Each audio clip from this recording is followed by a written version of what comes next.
Hi, it's Kevin Lebates here, and another video in which I engage in the Sisyphean task of explaining the mechanics of NFTs to the world so that people can make meaningful and informed decisions about them rather than just going with the narratives that are presented to them by crypto news sites and NFT platforms and stuff like that.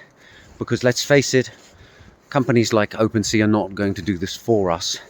And today's issue revolves around the question of frozen NFTs. So if you go to OpenSea and you visit, for example, the Bored Apes Yacht Club collection, and you click on a Bored Ape and you click on details, you'll see a line at the bottom of the details that tells you that the metadata for that Bored Ape is frozen.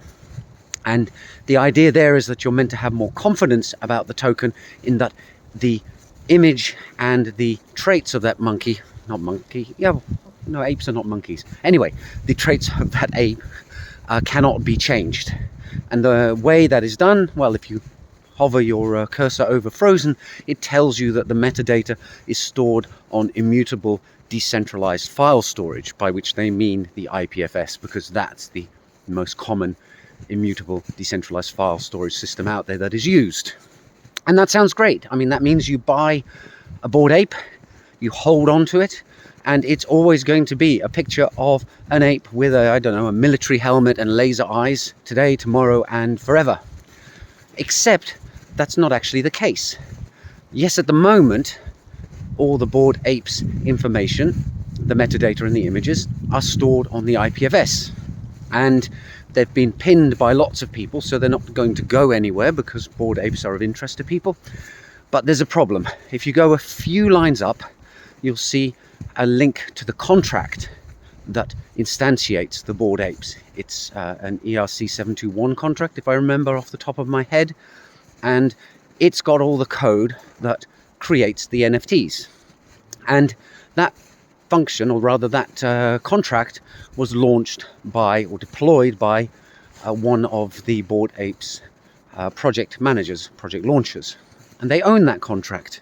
And one of the things that contract contains is a function called setURI, and that tells the contract where to go and look to find the metadata and to find the images for the monkeys.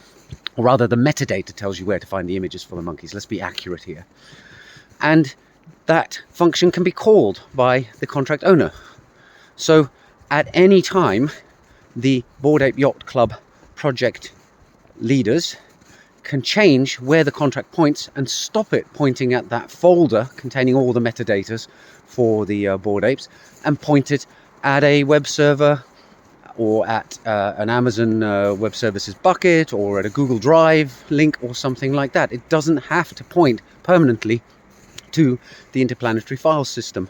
So OpenSea is telling you that these monkeys are frozen, permanent, but they're not. And in fact, the Bored Apes Yacht Club people could go and point it at an invalid URL, or they could just have it return a blank string, in which case you have no metadata and you have no images at all. You have NFTs that are just completely blank, even more pointless than they currently are. So again, I have to ask myself, given that OpenSea has all this money and they are leaders in the space, why are they perpetuating these myths? Why are they giving their customers and users false assurances about the longevity or the persistence of particular NFTs that are patently not true? I mean, this stuff is not rocket science, okay? You do have to have a bit of an understanding about blockchain, but presumably these guys do, given that they built the platform in the first place. I'm starting to find it really frustrating. It can't be a lack of resources. It can't be a lack of skills. So what are we left with?